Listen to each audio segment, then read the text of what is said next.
This third Bad Boys film starts with Detective Mike Lowry and Marcus Burnett speeding through the streets of Miami with other cops following them. Okay, that's why you're sitting in that seat. In a Mexican prison, inmate Isabel Aretas is muttering an incantation that draws a guard's attention.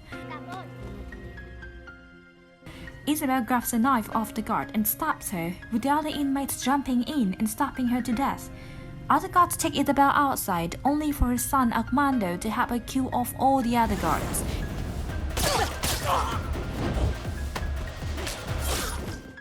He frees her, and they return to their home to plot revenge on behalf of her late husband Benito, with Mike being their intended final target.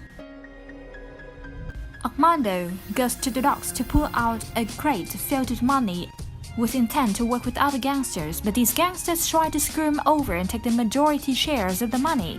With the guns drawn on Armando, he retaliates by stabbing everyone rapidly. He then orders the remaining men to step up if they wish to work loyally under his family. A crook named Lorenzo Rodriguez, aka Zuelo, joins him.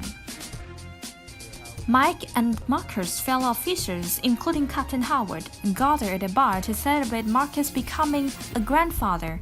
They encounter a woman named Rita who has just been promoted to a lieutenant and is also Mike's ex. She informs them that she is also now heading AMO, Advanced Miami Metro Operations, which employs a younger team of officers.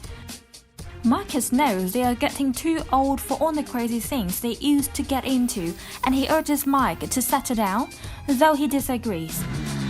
The two go outside for a foot race, and as Mike takes the lead, Armando rides up on a motorcycle and shoots Mike down. Mike is in critical condition.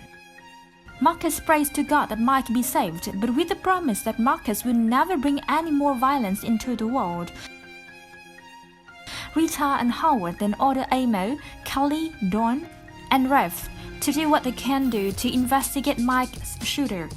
Meanwhile, Isabel chastises Armando for going after Mike so soon, as she deliberately wants him to die last so that he suffers watching others die.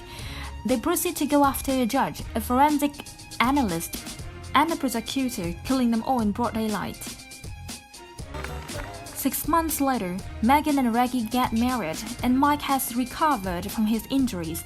After learning Mike is awake, Armando uploads his body cam footage of him shooting Mike. Mike takes it upon himself to find his shooter. He visits a retired criminal named Manny the Butcher, DJ Khaled, and beats his hand with the hammer until he gives up the name of a guy named Booker Grassi, who would have info on the owner of the motorcycle and therefore the shooter. Mike goes to Captain Howard, who begrudgingly has him go along with Amo to find Grassi. Mike quickly butts heads with Rav since he's a smart ass, but Kelly and Dawn respect Mike's status as a detective. You look good, Michael. I need wide angle, full deal. Mike and the team go to a warehouse where Grassi is going to make a drop. Mike quickly catches that Grassi is trying to rip the guys off and will get himself killed. A shootout begins and Mike tries to get Grassi out of there, but after fighting off the other thugs, Grassi is blown back by an explosion and is impaled by a forklift. He dies before Mike can get any info out of him. Marcus gets a call from a snitch named Carver Rami, who claims that Armando is following him and trying to kill him. He asks Marcus for help, who then tries to contact Mike, but he ignores Marcus since he sees him as a quitter. Eventually, Mike picks up and joins Marcus in going to find Rami, but once they get to his hotel, Rami's body hits Marcus' car. Mike runs into the hotel and fights Armando, managing to pull his mask off, but finding himself stunned when he sees Armando's face. He manages to get away. What the hell are you doing? Run!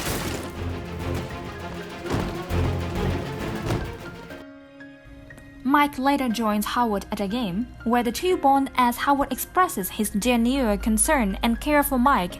As they are leaving, a bullet strikes Howard in the throat. Armando and Zuelo are behind it, but since Mike knows he's in plain sight, he pulls Howard away and stays behind the car, giving Armando no clear shot. Mike tries to revive Howard, but he dies. After his funeral, Marcus officially decides to join Mike in catching the shooter. Mike and Marcus go off to find a shady broker named Picante Jenkins for a lead on their shooter. They enter Jenkins' motel room where he is cocked out of his mind. Marcus tries to appeal to him on a personal level, but it only gets him punched hard. Amo soon comes in, with Marcus having caught them, and they chase Jenkins to the ground. After getting Jenkins fired, they recognize Raylo and plan to track him next.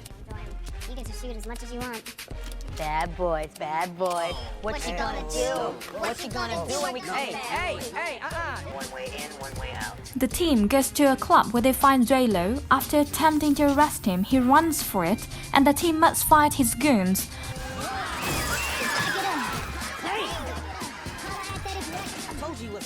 Mike and Marcus hop on a motorcycle inside the car, with Marcus having to break his promise to God and use a machine gun to fight off the incoming thugs.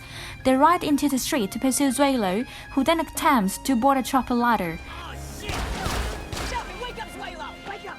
Mike runs off and latches onto the ladders as well. Armando shoots Raylo off to get a better shot at Mike. He tells him "Hasta el fuego" before Mike lets go and falls into the water.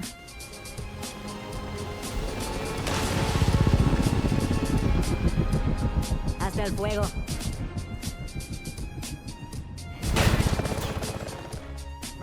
Back at the headquarters, Mike has Don look up files based on the phrase Armando said.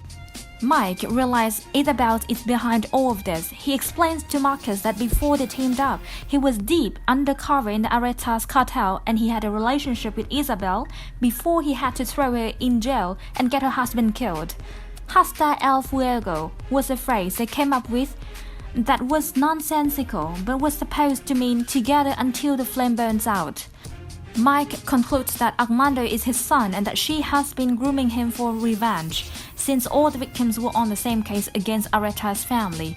After realizing he knows the truth, Isabel contacts Mike and arranges for him to meet her in Mexico City to end things. The team heads to Mexico for the final showdown, with Isabel ordering Mike to meet them in an old palace. They engage in a firefight against Isabel's mercenaries, with the Amo officers proving their skills with guns as well as physically in Don's case. Marcus then shoots down a sniper chopper, causing it to come crashing down to the building and starting a fire. Armando gets to fight Mike, but he decides to confront him as a person and reveal his parentage to Armando. He asks Isabel if it is true, and she admits that it is. She tries to shoot Mike, but Armando steps in the way and takes the bullet in the shoulder. Rita then shoots Isabel off the ledge to her death, sending her plummeting into the flaming wreckage. Marcus almost falls over too, but Armando helps Mike pull him up and get him out of there. Don't let me go! Later on, the team is getting along better and they celebrate as Rita has been promoted to become the new captain. You're not gonna let me live that down. Oh, hey guys, I got some news for you. I just started therapy, and my therapist thought it'd be super beneficial if maybe we could all, hit up a group sesh together. It's super sick. Oh, for sure, definitely. Yeah. Hey, Marcus, let me highlight you for a second. Mike and Marcus and then bond with baby Marcus, singing the Bad Boys songs to him. Mike visits Armando in prison, offering him a chance to make up for his crimes. Armando appears to be interested.